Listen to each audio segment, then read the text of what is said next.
Life doesn't stop when the workday ends. On True HR Beyond the Office, Shannon Clark Johnston tackles topics that affect our lives in and out of the workplace, with conversations on mental health, reinvention, self-empowerment, and more. We share actionable insights to inspire meaningful growth. Join us for candid insights and guidance to help you build resilience, create balance, and thrive with confidence in all areas of your life.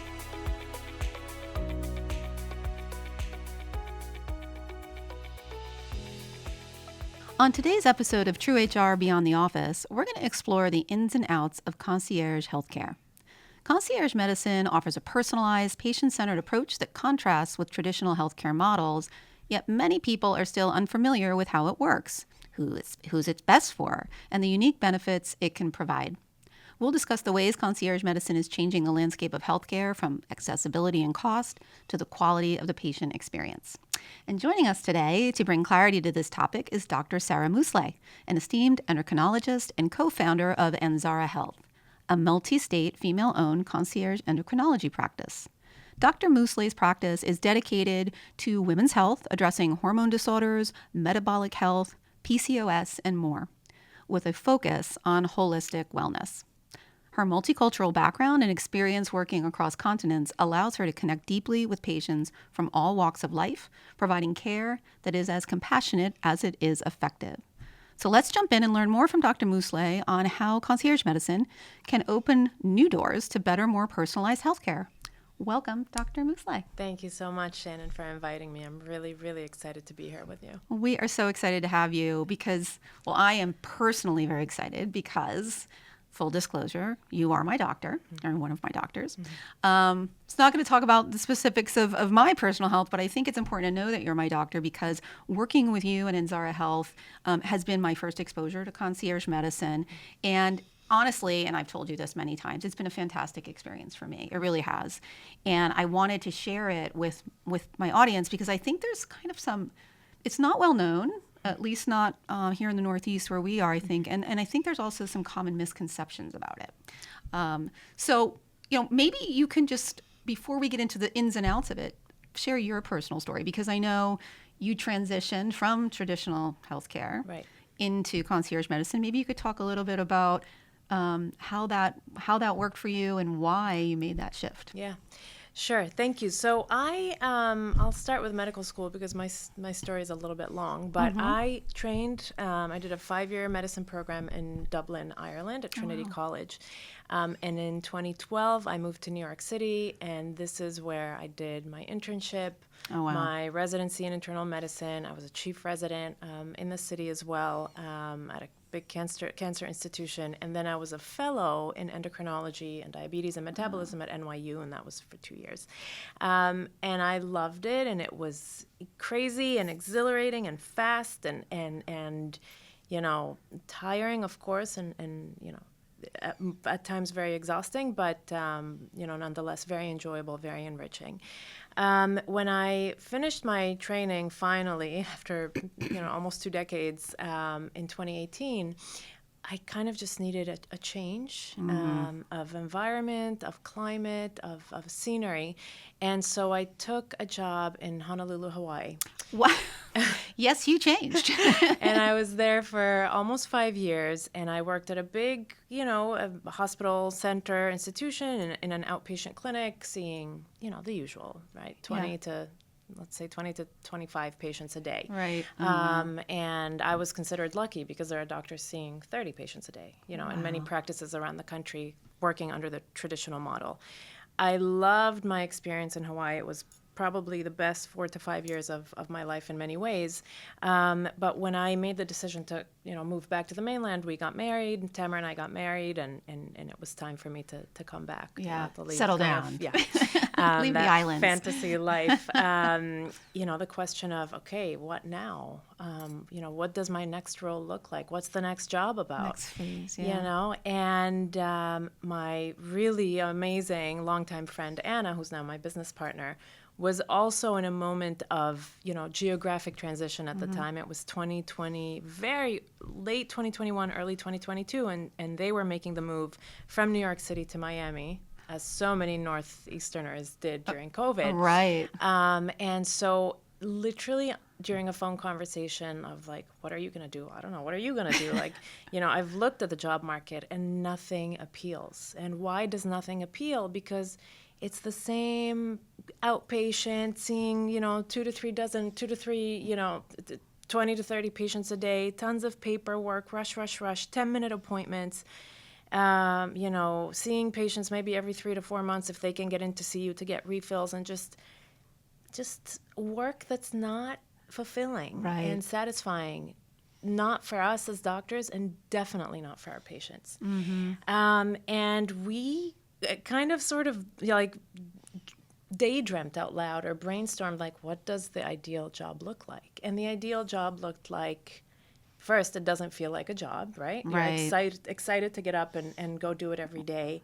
You have time to dedicate to people, where your patients are coming away feeling heard and seen and cared for and loved and looked after.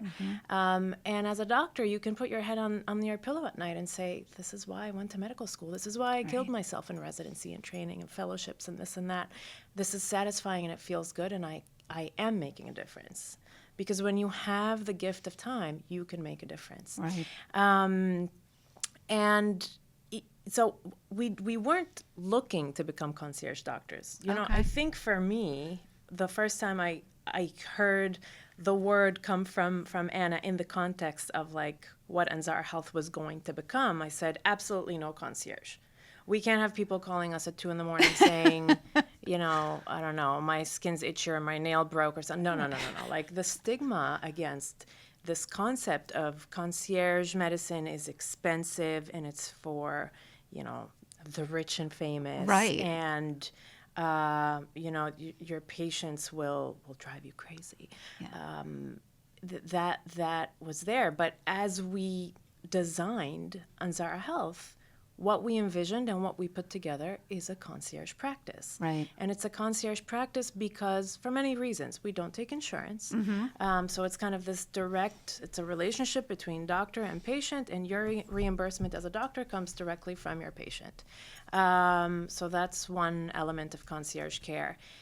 It's concierge because our appointments are... My first visit with most patients is almost an hour and 20 minutes long. I think mine was like an hour and a half. Right? Yeah. And follow-up happens when follow-up needs to happen. It's not like call the doctor's office and hope they can get you in 3 months. Right. And it's personalized and it's dedicated, and we have a team because it's us 2 endocrinologists. We have dietitians, we have health coaches, and we have an amazing admin staff, and everything is working, with the sole purpose of making the patient's experience good. Yeah. Right? Yeah. And almost seamless and practical and fast. And so it's concierge in that sense. So we ended up putting the label concierge on it really after the fact. Right. Right. That's so funny because even you had some preconceived notions about it. You're like, I don't want someone calling me at 2 a.m. Right. And in your practice, are you exclusively virtual? We're exclusively virtual. We are in 8 states. And, I think COVID did something very important for us, especially endocrinologists, since we're not a field that does a lot of procedures. Yeah. So very quickly during COVID, like some doctors found themselves, they could no longer really work because COVID meant that you had to work remotely, and like many doctors can't do that. Right. I got so much busier during COVID. I was in Hawaii and I was busy, but I got busier because now no one had to drive to see you. Right. And no one has to take the morning off from work or the afternoon to come and sit in your waiting room. So it was easy and practical. You speak to people from their car, from their office, from their house, from their closet. Right. And so that barrier is completely removed. And I lost my train of thought. Well, the reason I asked that is, I don't see you, in person.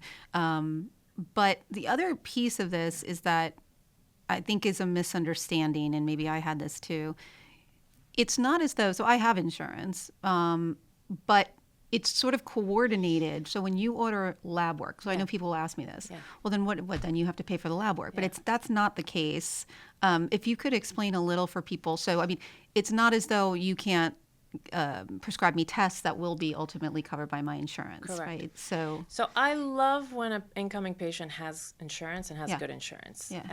So even though our fees aren't covered by traditional insurance, out-of-network benefits can be used to pay for our fees, and HSA accounts and FSA accounts and all of that works as well. But the beauty of having good insurance is that medications that we order, we really work very hard to get everything we order in terms of medication covered by insurance.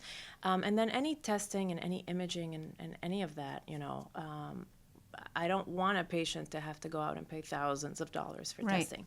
So if you have your insurance, it's an easy, I order what I need and what I want, and that's covered. Right. So by and large, people, when they come to see you or a practice similar to you, they're paying for you. Yeah. They're paying to see you. They're paying for maybe some of the other services like you've mentioned, like the dietitian or nutritionist, a health coach, and so forth. Yeah. But if they have insurance, all their tests and things that you want them to go get done, those would be run through their insurance. Because I think that's a big misunderstanding. Huge.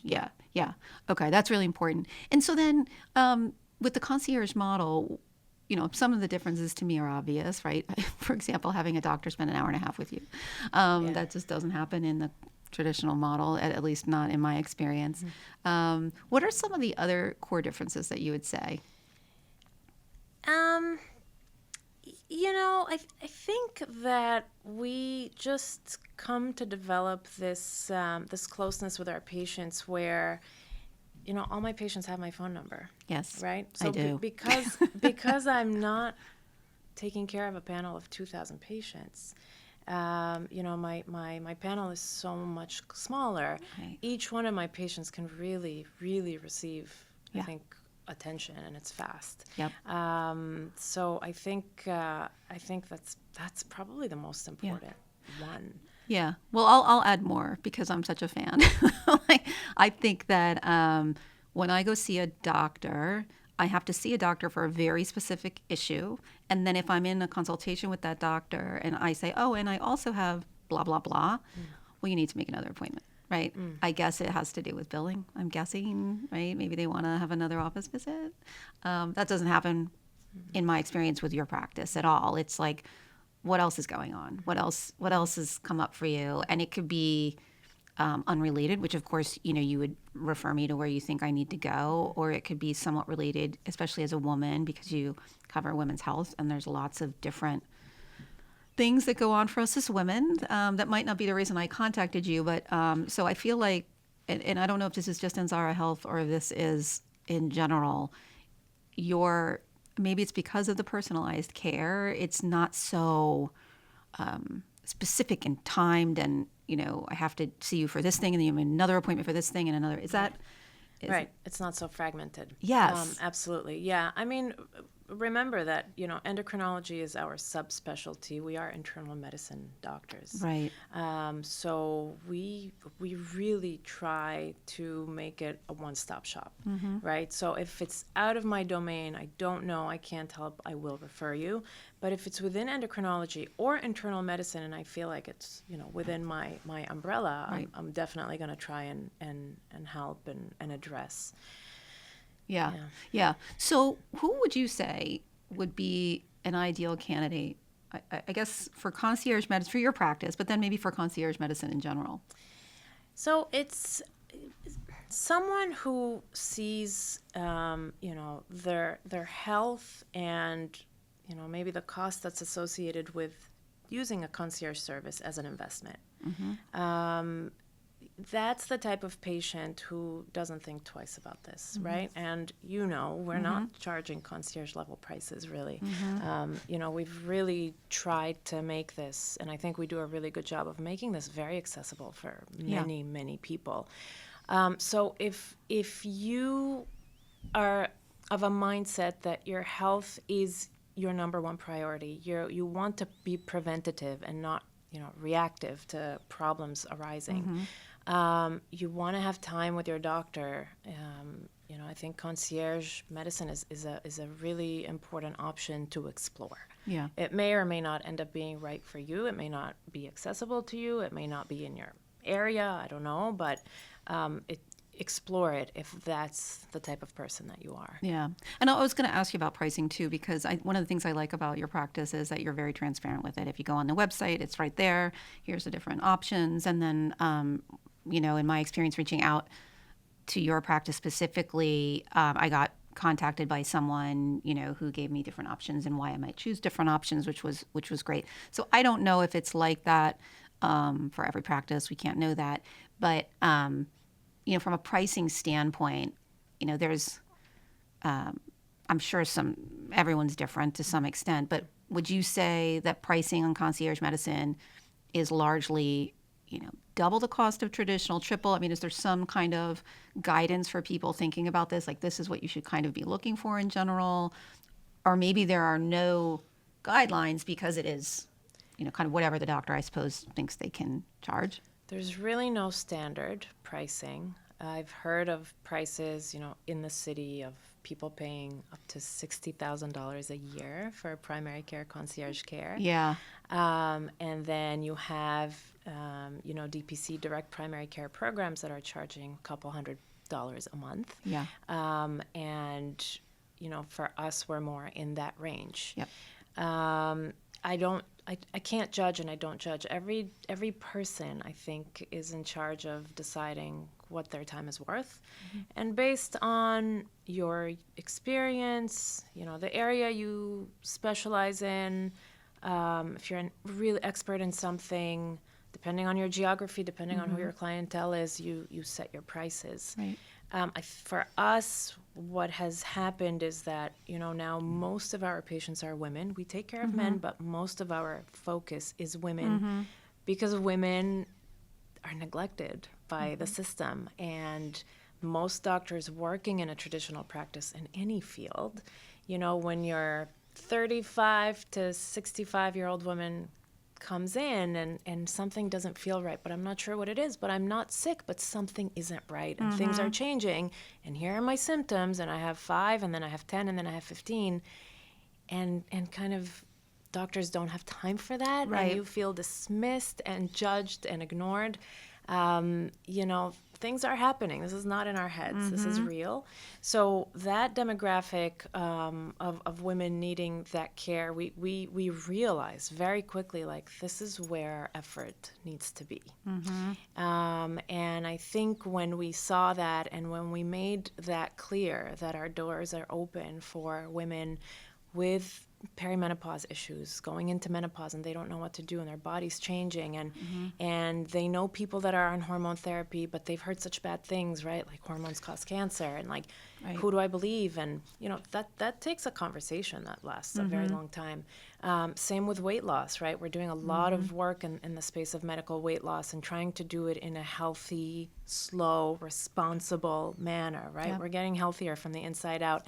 That has ended up being our typical patient, yeah. And we love it, and we're just so passionate about it. So it's such a passion for us. You can tell. I mean, you can tell obviously right now the way you talked about it, but also in how how you run your practice. It's very obvious. And I will say that just to share, how I got to you was I had an issue going on. I was trying to find an endocrinologist through my health plan, and it was, I think, September. No, maybe it was. Yeah, it was December, and I called around, and the earliest appointment I could get was the following September. Yeah, 9 months. No lie. 6 to 9 months. 6 to 9 months, and I had an issue that I was very concerned about, and I remember I was in the shower. We do our best thinking in there sometimes. And I thought, wait a second, maybe there's someone online I can just pay. And then they'll look at the test results I have and give me that, information. And that's what led me to you. So I feel like there's got to be people out there, and every practice is different, as you say, whether someone needs an endocrinologist or some other kind of care. But for me, it was just a godsend because, thankfully it didn't turn out to be, major problem, but it did need to be addressed. And so getting that help was really important. And as you said, I think the value of that, even just for my mental health and having someone to talk to was really priceless for me. So, but speaking of that availability, and sort of where people are and what practices are available, I have to say I don't remember seeing a lot of practices like yours. And I know you mentioned when we were talking about doing this show that it is actually more popular in certain areas than others. Yeah. Could you talk a little bit about that and why you think that is? Yeah. I think in the Northeast, it's less talked about, concierge care, and people don't always feel like they need to go there because, in this country, so many big medical institutions are in the Northeast, and there's a higher density of doctors and providers in this geography. But in places like Florida, for example, where I would say half of our patients are in Florida. Oh, wow. So it's a big market for us. People are, so I'm finding through working with patients there that the insurance plans are just not that great. Really? Coverage is not very good, and there aren't as many doctors per capita, at least endocrinologists. And so when you're needing something, even if you're not acutely like sick to go to the ER, but any medical condition or discomfort, I think should be assessed within a matter of weeks at least. You think? Right. So I would agree. So when you're looking to wait for 6-9 months, and then you get in and you get 20 minutes, right? And then your follow-ups are 7 minutes. People start looking for, right. Can I pay to get good care? Yeah. Right. And then the word spreads and it becomes part of the culture that, if I can't get the care through my insurance, I'm just going to go concierge. Right. So that's common in a state like Florida. In New York, not so much. Because the perception is that we have higher quality healthcare, I guess, in the Northeast. And I mean, it may be true on one level, but it isn't on many others, right? I can't prove that in any way. Yeah. Yeah. Well, I mean, look, I've been in everywhere. Right. There's good doctors everywhere, and I know for me, being in human resources for so many years, having experience with a lot of different kinds of insurance plans, as selecting the insurance plans and all of that. I mean, I just think generally speaking, this can be a whole other episode, but the depth of coverage and a lot of this has been impacted by, the changes to the healthcare system. It's just not as rich as it used to be at all, and I'm shocked sometimes. Sometimes I get benefit plans from different companies I worked at. I would get them kind of mixed up, and I'm like, wait, we're not even paying at 90% anymore after deductible, or we're not even paying. Like the whole richness has just slowly gone down over the years. So even in the Northeast, where I happen to be, even if you have a good plan, which I have, it's just not the same as it used to be. Yeah. So. And for many people with insurance, the trick of really understanding what am I paying for, what do I get, what's included, what's covered, what's not covered, what's my copay for this and my copay for that. It's so overwhelming for people. Like if you work in HR and you struggle with that. Yes. I struggle with that, yes. right? And I've had patients say to me, like, can you look at my plan and tell me? And I'm like, no, I can't. Even if I could look it up, I wouldn't be able to tell you. Right. I wouldn't understand it, and I can't guide you there. So so for many people in that position, many will end up seeing us to say, like, it's clear and it's transparent, and I know how much this is going to cost me, and so this is the way I'm going, and I'll use my insurance for medications and labs and imaging and whatever. Yeah, yeah.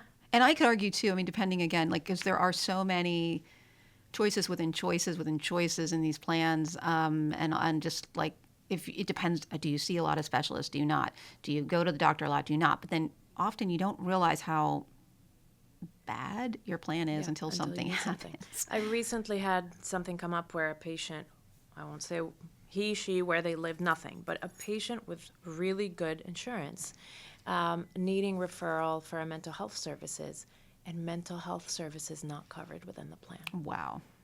Blanket statement. 2024. Nothing to do with mental health was covered. Wow. So Yeah. Well, it's true. And again, I mean, this is like a whole other topic, but I know many people who work for large, really good companies that their only option is a high deductible health plan. And so, and okay, they might get some money, to put towards medical expenses. But at the end of the day, when you're talking thousands of dollars, that's, I think, when, at least for me, this starts to become, okay, wait a second, maybe it's even less expensive, or maybe it's just, it's equal, but the level of care and that payoff that you get is also really, really important. How do you see concierge medicine evolving then, and based on this and how we see, at least for me, healthcare plans getting less and less rich, less and less helpful, and then, in the different areas of the country, how do you see it evolving? it's growing. Yeah. I know it's growing, and I can see the growth happening. I mean, we're growing in an exponential manner. Yeah. Demand is up a lot, and we're the way our system is designed, we're just pushing people in that direction. Yeah. So I more and more hear conversations of, is it worth it to pay for insurance? Right. Because if generics are available and often reasonable in price, when you're going to get testing done, if you say I'm not using insurance or I'm paying out of pocket, oftentimes your pricing is different. It's just different. Yeah. Absolutely. So what you're paying for an insurance plan, which by the way is never cheap, it's never affordable, it's expensive for everybody. Doing that and not getting from it what you hope or what you need or what you expect, or just paying directly for what you need, I think for many people is going to end up making more sense. I agree. Yeah, it's kind of interesting too. I mean, like you said, being in human resources, how little even you really know until you get into using the plan. You make some changes, and then it's really, I think, to people who work for companies that provide their insurance, employer-sponsored insurance, don't actually think about how much they are paying. Maybe they look at it once a year.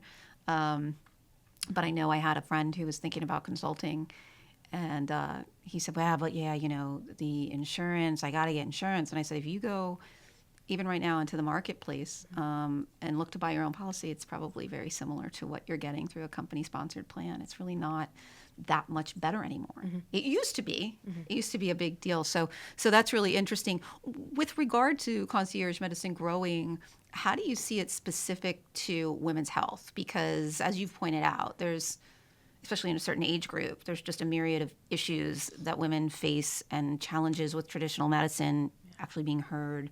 How do you see it evolving there? I mean, it's happening in real time. All you need to go do is open the New York Times or look on social media, and you will see the number of services, appearing that are offering services to women. Yeah. Women's health services, and they're all different, and they all have their pros and their cons. I would say I think Anzara Health is quite unique in that, we are looking at the whole picture.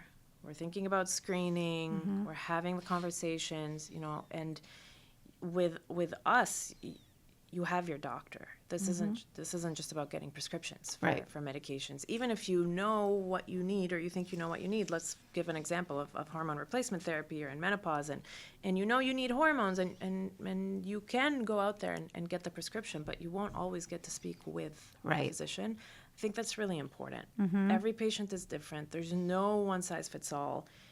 All the medications that we use are regulated and FDA approved, and in the right patient, very safe. You need to make sure you're the right patient and you're a good candidate. So, and you need to have a doctor to bounce ideas off of and let them know, look, this is changing, this changed, this happened, this came up. Yeah.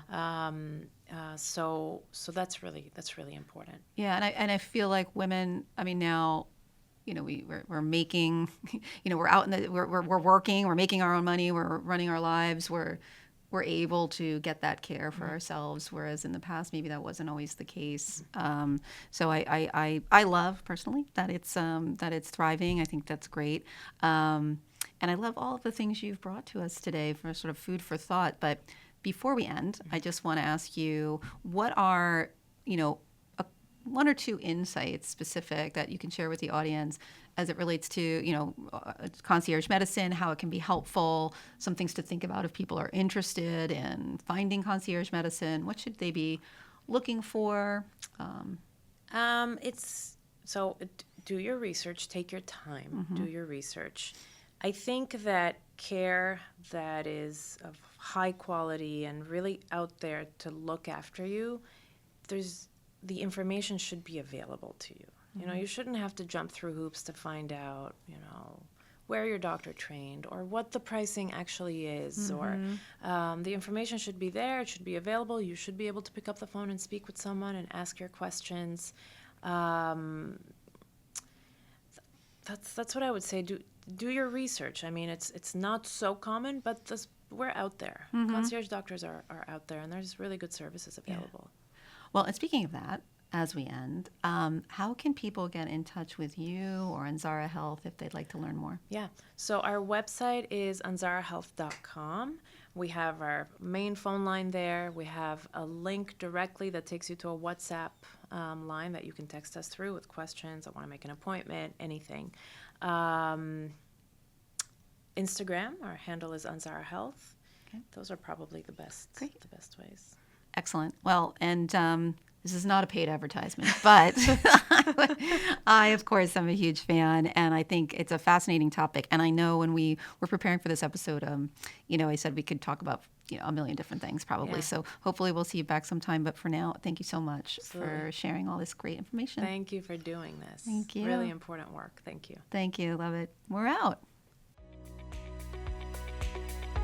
Thanks for tuning in to True HR Beyond the Office. We hope today's episode inspired new ways for you to find fulfillment and purpose in your personal and professional life. If you found value in our conversation, let's keep it going. Follow us on social media and visit us at shannonclarkjohnston.com to explore free tools, resources, and more about our speaking, coaching, and consulting services.